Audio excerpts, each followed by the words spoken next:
Bon, vous restez sur un match nul 0-0 du côté de Saint-Priest.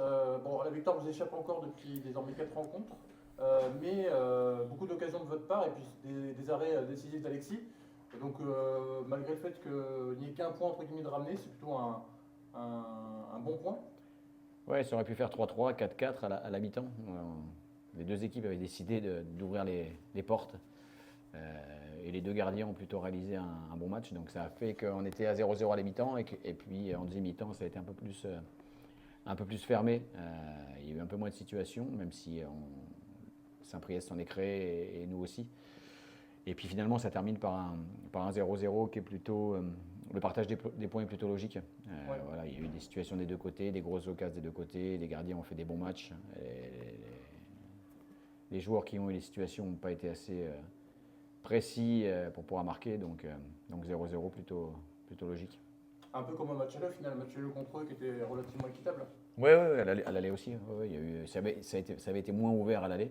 Il y avait eu moins d'occasions pour les deux équipes de mémoire, mais ouais, c'est une équipe qui est, c'est une équipe qui est structurée, solide, organisée, avec des bons joueurs. Je crois qu'elle est aussi à sa place en championnat. Voilà, elle s'est sauvée depuis 2-3 matchs, logiquement, j'ai envie de dire. Donc pas une équipe facile à manœuvrer. Je pense que si on avait marqué les premiers, ça aurait changé le match, certainement. On a la première situation au bout de 30 secondes, et si on met celle-ci, voilà, ça change des choses quand même. Après, voilà, c'est comme ça, on l'a pas mise. On ramène malgré tout un bon point de l'extérieur. Ça fait que sur les matchs retour, on reste invaincu à l'extérieur. Ouais. Donc ça, c'est plutôt aussi une bonne perf. On aurait préféré marquer des buts, voilà, mais il s'avère qu'on n'a pas été assez précis ou le gardien a réussi des beaux arrêts. J'espère qu'on en a gardé pour samedi contre Anglette. Bon, justement, Théo, c'est ces matchs sans enjeu finalement où les équipes se libèrent, c'est toujours des matchs intéressants et surtout sympa à jouer quand on est joueur. On est loin de toute pression, en tout cas toute pression négative. Sur le match de Saint-Priest ou... Saint-Priest, ouais. Ouais, sur le match de Saint-Priest, bon, c'est vrai que comme a dit le coach, c'était un match assez équilibré, avec un match ouvert. Je pense qu'en première mi-temps, on a quand même plus d'occasions qu'eux. C'est dommage qu'on n'arrive pas à marquer. Et après, deuxième mi-temps, ça a été un peu plus serré. Après, le match nul est mérité dans l'ensemble, je pense. Bon, on arrive à la dernière journée, il reste encore un match, mais après 29 journées, je pense qu'on peut allègrement faire un bilan.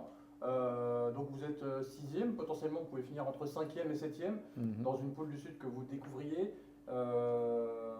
Forcément, ce bilan il est positif, j'imagine. Ouais, c'est un bilan positif avec tous les éléments que tu as donnés, tous les éléments qu'on connaît par rapport au début de saison, c'est un bilan qui est très positif. Après, on est devenu un peu déçu parce on s'est permis de pouvoir concourir dans un sprint final où au moins la troisième place aurait pu être accessible. Donc, comme on est un peu à l'arrêt depuis 4 matchs, voilà, il y a une petite déception, mais qui ne cache pas l'énorme satisfaction d'avoir atteint l'objectif principal qui était de se maintenir dans une poule compliquée, et ce, longtemps avant l'issue du championnat. Donc, une petite frustration, mais quand même beaucoup de satisfaction. J'ai dit depuis qu'on est maintenu que quoi qu'il se passait après, la saison serait réussie. Donc effectivement, c'est une bonne saison. Mais effectivement, du coup, l'appétit venait en mangeant et finir à la meilleure place possible, ça aurait pu être potentiellement troisième, comme tu disais. Ouais, après, c'est une période aussi, c'est la période où on a connu le plus grand nombre de blessés. Donc voilà, ça nous a aussi pas permis de faire autant jouer la concurrence qu'on aurait voulu. Et puis à des postes quand même qui sont assez importants. Donc ça aussi, c'est arrivé au même moment, mais c'est peut-être aussi la conséquence de notre saison qui a été pleine de voyages, pleine de matchs compliqués, qui se sont joués à très peu de choses finalement, tous. Donc non, oui, on s'était dit, allons essayer de chercher cette troisième place. Voilà, on n'avait pas assez de ressources, je pense, sur cette fin de saison pour pouvoir aller la chercher. Après, les joueurs ont donné tout ce qu'ils ont pu. Honnêtement, au niveau des contenus, on prend un mi-temps contre Saint-Priest, j'étais pas satisfait de comment on avait défendu, mais c'est pas une question d'état d'esprit, de volonté. Voilà, on a mis tout ce qu'il fallait, tout ce qui nous restait. Voilà, on n'a pas pu aller chercher cette troisième place. Maintenant, il faut bien finir ici. Ça peut nous permettre ou de garder la 6e ou d'aller chercher la 5e. Et puis je crois que tous les gens qui vont venir nous voir, voilà, ils sont dans l'attente qu'on leur amène du plaisir, un contenu de qualité et une victoire. Donc on espère tous qu'on amènera à 3 points de plus dans notre escarcelle, même si ce ne sera pas un match facile. Voilà, Anglette, je crois qu'ils ont perdu 10 ou 11 matchs par un but d'écart seulement. Ils n'ont jamais rien lâché. C'est une équipe valeureuse, solidaire, qui va jouer son dernier match de N2 aussi pour bien performer. Donc à nous de mettre ce qu'il faut pour qu'on puisse prendre les 3 points et bien finir ce championnat. C'était ta 4e saison sur le banc d'Angoulême.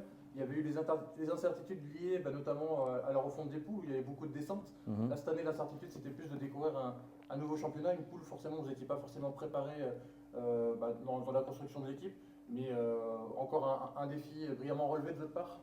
Ouais, c'était pas simple. Comme tu le dis, on avait fait un recrutement pour la poule Ouest, avec des joueurs qui connaissaient la poule Ouest. On s'est retrouvé dans la poule Sud. Moi, je ne la connaissais pas. C'est la première fois que j'y allais. Pas mal d'entre nous aussi, des joueurs aussi, le staff. Donc, avec beaucoup de déplacements. Enfin bref, tout ce qu'on connaît de cette poule-là. Donc, c'était pas simple au départ. On a mis un petit peu de temps à se mettre dedans, le temps qu'on prenne la température. Et puis après, on est monté, je trouve, crescendo. L'équipe a bien progressé dans de nombreux domaines. Donc, ça nous a permis de nous sauver rapidement et de pouvoir être dans un sprint final pour participer à des places, super à accéder. Donc c'est bien. Bon, et puis quand on est joueur, forcément, de découvrir des nouveaux stades, des nouveaux terrains, des équipes qu'on n'est pas habitué à jouer, des poules qui sont quand même hyper différentes en N2, que ce soit la poule A, la poule C, la poule B, il y a beaucoup de caractéristiques différentes. Ouais. Forcément, ça a été une saison enrichissante aussi pour vous, les joueurs. Ouais, bien sûr. Bon, moi, je ne la connaissais pas non plus. Ça faisait pas mal de temps que j'étais dans la poule Bretagne plus. Donc je ne connaissais pas du tout la poule Sud. Ça m'a permis de la découvrir d'autres joueurs, d'autres terrains. Et se rendre compte que chaque poule est différente. Maintenant, on a fait la saison qu'il fallait. Donc maintenant, il faut aller jouer du côté de Bischheim et de Thionville. Ouais. Non, j'espère pas. C'est pas le plus joli. Non, ça m'étonnerait quand même. C'est loin quand même, vraiment loin cette fois. Bon, et puis je sais que tu es un homme de stats, David. Alors j'ai compilé rapidement 2 petites stats. Mhm. Vous avez marqué 27 buts, vous en avez encaissé 27 également. Donc on est à l'équilibre. On a l'équilibre. Le banquier but sera content. Tu sais, on va y rester parce que c'est mon département de naissance. C'est pour ça qu'on a fait exprès d'arriver à 27. Et donc tu peux dire que ça fera 0-0 déjà. Voilà, du coup, 27, c'est l'heure. Et donc, par contre, vous êtes la 11e attaque pour la 4e défense. Ouais. Comment tu interprètes ces chiffres? Comment je le justifie? On s'est créé beaucoup de situations, énormément d'occasions qu'on n'a pas réussi à concrétiser. On a eu du mal à se mettre dedans aussi au niveau offensif face à des équipes qui étaient quand même de qualité. Donc voilà, après on a plutôt bien réglé le problème, l'aspect défensif, puisqu'on a pris pas mal de buts au départ sur des transitions qu'on ne prenait plus après. Là, même cette série de matchs où on prend moins de points, on n'a pas pris énormément de buts. Donc ça, c'est plutôt un aspect qui a bien fonctionné. Après, offensivement, il nous a manqué un peu plus je pense, de créativité, de prise de risque dans les 25-30 derniers mètres, puisqu'on a une équipe qui a plutôt bien réussi à manœuvrer les adversaires jusqu'aux 20-25 derniers mètres. Et là, il nous a manqué quelques fois un peu plus de justesse dans les dernières passes, dans les avant-dernières passes, dans le dernier geste, qui aurait pu nous permettre de marquer peut-être une dizaine de buts de plus. Et ça nous aurait permis de lutter encore plus longtemps sur les 3 premières places. C'est ce qui nous a manqué un petit peu sur cette saison-là, quoi. Le coach de l'heure disait qu'Anglette avait perdu beaucoup de matchs d'un but d'écart. Vous en avez gagné beaucoup d'un but d'écart, que ce soit des 1-0 ou des 2-1. C'est forcément important finalement que ce but d'écart il penche du bon côté. Bah oui, forcément, ça amène la victoire, donc c'est important. Surtout en M2 où c'est toujours des matchs hyper serrés, et au final ça se joue beaucoup à un but d'écart, souvent le premier qui marque. On sait qu'en N2, de toute façon, c'est un championnat qui est quand même assez difficile et la moindre erreur, on peut le payer cash. Donc c'est important de rester concentré tout le match. Et comme vous le dites, si on arrive à marquer dans les premières, avant l'équipe adverse, c'est toujours un point de plus, quoi. En tout cas, le dénominateur commun avec toutes les saisons de la SFC, c'est la défense, David. Vous aviez fini meilleure défense de toutes les poules de N2 il y a 2 ans. L'an passé, après un départ un peu compliqué, ça s'était bien arrangé défensivement. C'est vraiment une de tes valeurs, le fait que tout le monde fasse ses efforts et puis de se reposer entre guillemets sur un socle solide. Après, je crois que c'est la base quand tu fais un sport collectif, le foot, mais aussi les autres sports collectifs. Il faut bien défendre ensemble pour pouvoir bien attaquer. Après, je préférerais aussi qu'on gagne les matchs 4 ou 5-0 tous les week-ends. ce serait mieux pour tout le monde, pour moi, pour le groupe, pour les gens qui viennent nous voir. C'est difficile de marquer des buts, notamment contre les équipes qui évoluent en National 2, parce que c'est souvent très bien structuré. Souvent des blocs mi-terrain bas, donc difficile à contourner. On a bien réussi à les contourner cette saison, mais il nous a manqué encore quelques trucs quand on finissait des actions pour pouvoir marquer un peu plus de buts. Mais oui, effectivement, bien défendre, c'est une condition sine qua non si tu veux exister dans ces championnats-là. Aujourd'hui, tu regardes qui a terminé les meilleures défenses encore. Ouais. C'est le Puy, qui termine premier. Donc tous les ans, la meilleure défense, en général, elle est entre 1 et 2. Et puis c'est vrai que quand tu te prends des transitions au début de saison, et puis quand tu veux ouvrir le jeu comme contre Cannes avec un 54-0, forcément ça échaude un peu entre guillemets. Ouais, non, après on a pris une leçon, ce jour-là on a pris une leçon de foot, et j'avais dit que c'était de ma faute parce qu'on n'avait pas utilisé la bonne stratégie, mais c'est la vérité. On est allé là-bas après, on a pris aussi pas mal de situations, mais beaucoup moins. Et voilà, on a plus joué avec nos valeurs à nous, ce qu'on pouvait faire, et on a réussi à gagner 1-0 à Cannes. On a réussi à gagner 1-0 aussi au Puy, donc on est quand même allé gagner chez les 2 plus fortes équipes de la poule.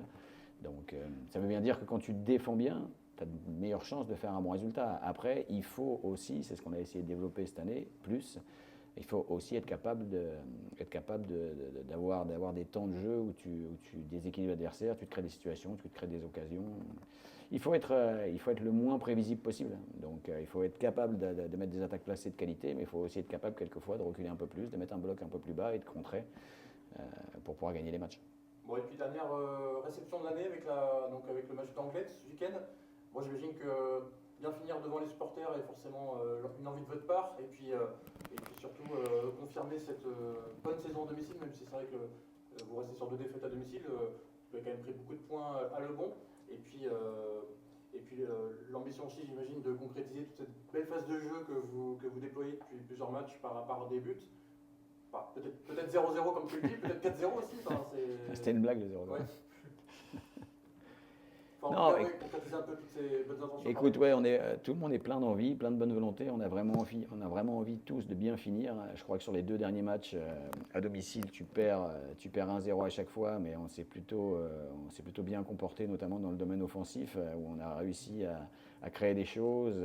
Marignane encore plus contre Marignane, où on se crée des vraies occasions et où on doit ouvrir le score si on est un peu plus efficace et si on a un peu plus de réussite aussi, parce que avec le poteau de Paul Bentaillou notamment. Voilà, comme je l'ai dit souvent, la réussite, c'est aussi un facteur important dans le foot. On est resté invaincu pendant 11 matchs. On a eu de la réussite pour nous.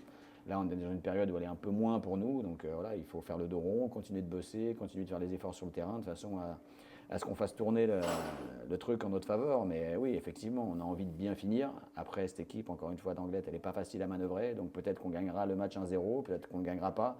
Peut-être qu'on arrivera à avoir un score qui sera un peu plus important pour nous. Mais aujourd'hui, en tout cas, on a tous envie de mettre tout ce qu'il faut pour bien finir ici, pour que les gens y repartent avec une belle image de ce groupe et de cette équipe, parce que je leur ai dit souvent, mais voilà, ils méritent d'être supportés, ils méritent ce qu'ils ont fait tout au long de la saison, ça a été bien. Donc bien finir, c'est aussi une chose importante. Et puis du coup, pour finir avec Théo, ça a été une saison longue avec tous ces longs déplacements, mais paradoxalement, c'est quand même une saison qui est passée vite. Pour ta première à Angoulême, comment tu l'as vécu sur un plan personnel? Alors c'est vrai qu'elle est passée vite la saison. Longue aussi, avec tous les déplacements qu'on a fait, parce qu'un week-end sur 2, on était parti à l'autre bout de la France. Donc épuisant, mais comme a dit le coach, ça serait bien de terminer par une victoire pour concrétiser notre bonne saison. Ça marche. Des absences pour ce week-end du coup? Par rapport au groupe qui était à Saint-Priest. Ça change pas.